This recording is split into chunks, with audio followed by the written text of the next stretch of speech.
Hello, everyone. Welcome back to the third installment of Stories from Starry Skies. This week's story is about one of the main characters in the book that I'm writing. And although I kind of have the personalities and characteristics of the main characters pretty much in place, it doesn't hurt to kind of fill out their history a little bit in my mind and kind of get to know them a little better. So I do want to say up front that this story is PG, but it is a little racy. I wouldn't say it's risque, maybe. I don't know. I'll leave that up to you. But I had a lot of fun writing it.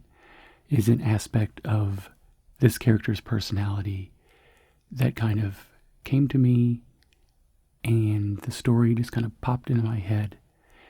So I started fleshing it out for this week.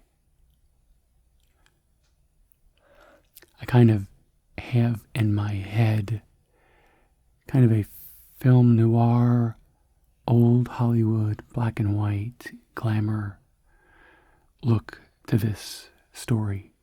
Even though that doesn't really make any sense in the context of everything else, but that's kind of the feel I have when I am telling it.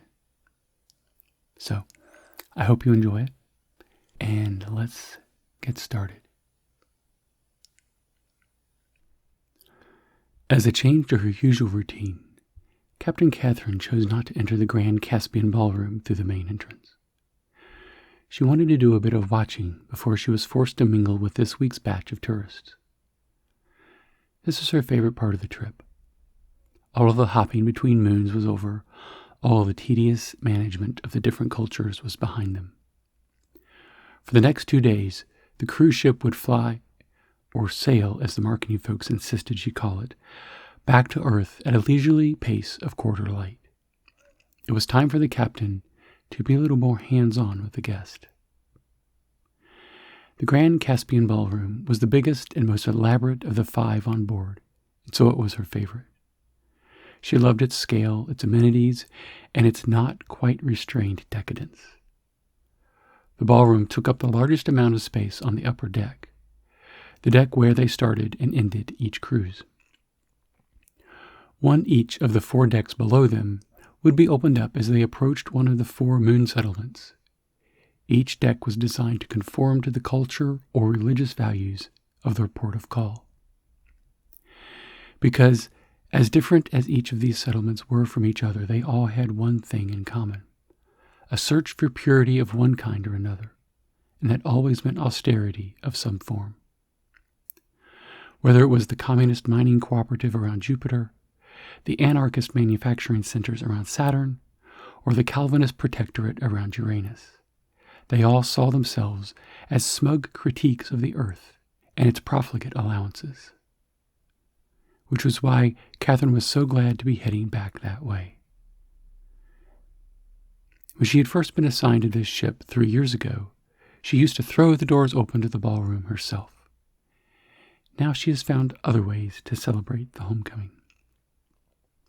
Which is why she was standing here now, observing the crowd from the top tier of the room. There were 3 broad rings that held tables that stepped down to the massive dance floor with its raised stage in the middle. And behind all of this was a spectacular bar made of glass, mirrors, and chrome that managed to look stately and refined in spite of itself. She was never quite sure what she was looking for on nights like this, but she was hardly ever disappointed. She always found the thrill of anticipation to be so pure, so decadent in its own right. She smoothed the tight dress she was wearing over her hips and started looking for her prize.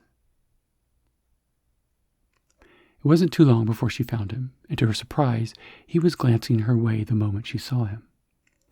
He went back to his conversation, allowing her to study him more closely.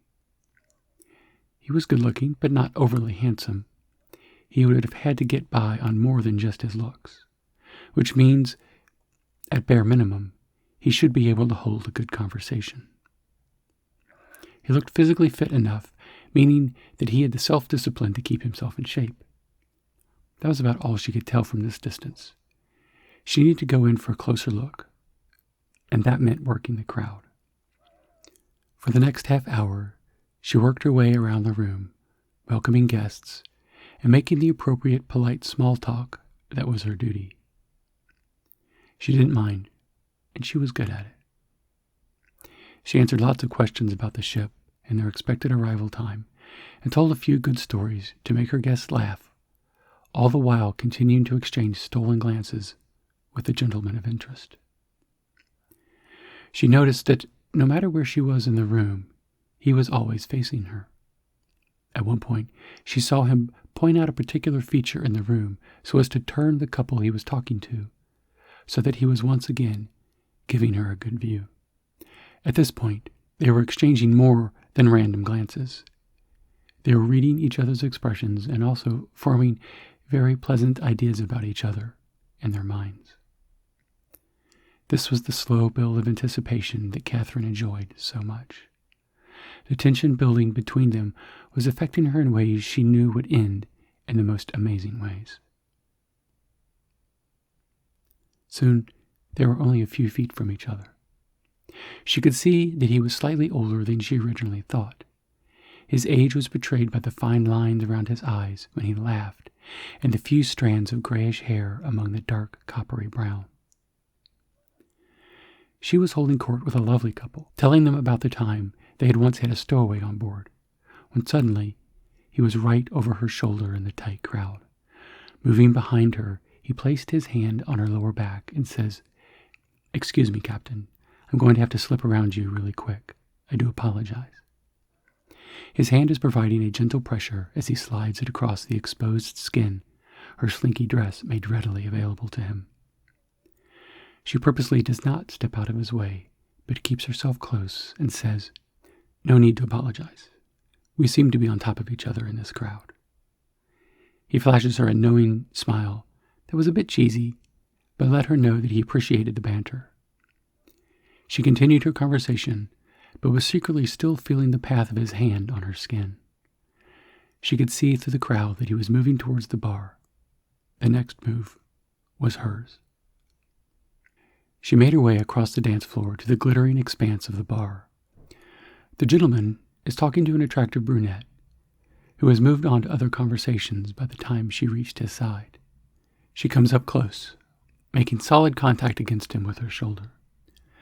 He turns his attention to her as she says, "Well, I haven't made eyes with someone like that since the 10th grade, so I figure that I should at least know your name."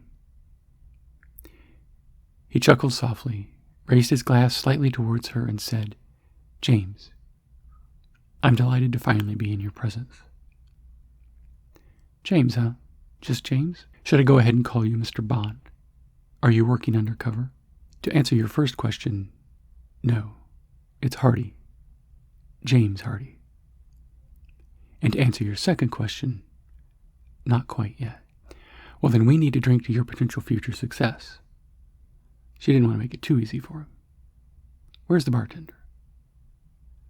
She got her drink, and they both settled into a delightful conversation that they both peppered with enough cheesy euphemisms to keep the evening fun, but still built the tension and anticipation which he seemed to be enjoying as much as she did. This was turning out to be a good night. Eventually, she realized that enough new people had cycled through the party that she needed to make another circuit to be a good host. She excused herself, but she has no fear of losing him at this point. They have both made their intentions perfectly clear. "Give me a signal when you're ready to head back my way, and I'll have a drink ready for you. What would you like?" This was a very good sign. She liked men who were tuned to her needs. "Surprise me," she said, and pointed to the bartender. "Bobby knows what I like." And she was off. For the next 40 minutes, she worked the room without directly looking back at James, but she could tell he was casually following her progress. When she decided she'd done her duty as captain, she caught his eye and almost winked, but decided to bite her lower lip instead. By the time she slid in beside him once more, there was a classic Manhattan, but with a paper umbrella stuck through the candied cherry. I couldn't resist, he said. Well, let's see what we can do to keep that attitude top of mind. Yes, ma'am. It was time to move all of this heavy flirting to the next level, and that took them to the dance floor. Time to start putting talk into action. As they danced, they continued their conversation, nothing too personal or disturbing. They were creating a mutually agreed-upon fantasy that was only meant to last for a handful of hours. Here there would be none of the complications of practical life. No family histories, no advice asked for or given, no problems, no debts. They weren't trying to forget exactly. They were just choosing not to remember. They were on a journey of hormones, sensations, and adrenaline. Any promises they were both making to each other as they danced were purely physical and temporary. They made their way slowly across the dance floor. James was very good at leading without being pushy. At one point, he pulled back a little in order to look straight into her eyes. "What's your position on surprises?" he said. "It certainly depends on the context, but in general, I'm very much in favor of them." Her reaction was clearly important to him, so she held his gaze steadily, as he was clearly pondering a decision. After a few seconds of anticipation, which were having a surprisingly powerful effect on Catherine's physical state, he said, "Good, because I have a surprise that I think you're going to enjoy." They had reached the edge of the dance floor and stepped off right beside the strikingly good-looking brunette that she had seen earlier. "Captain, this is my wife. She has been very eager to meet you all week. She's the one who sent me on this mission to make a proper introduction." Cathrine was certainly surprised by this turn of events, but quickly realized that this was not an interruption of the promised journey, but the next stage. Taking all of the context of the evening, she said, "Oh, that must make you M."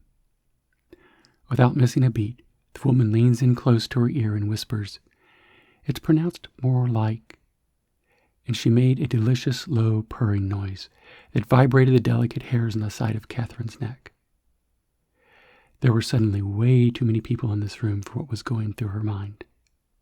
Luckily, the captain knew exactly where the nearest exit was.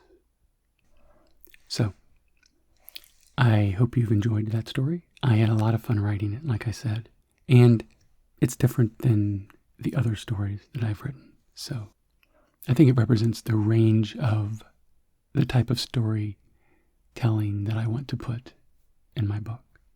So, please leave your comment down below. Let me know what you think. I think I am improving. I actually put some extensive dialogue in this story. I hope it flowed a little bit better than my first one. So, your feedback is important to me. Please let me know. Thank you for those who have subscribed to this new channel, and I will have more stories waiting for you next week. If you haven't subscribed, please do so you don't miss any, and I will see you next week. Bye.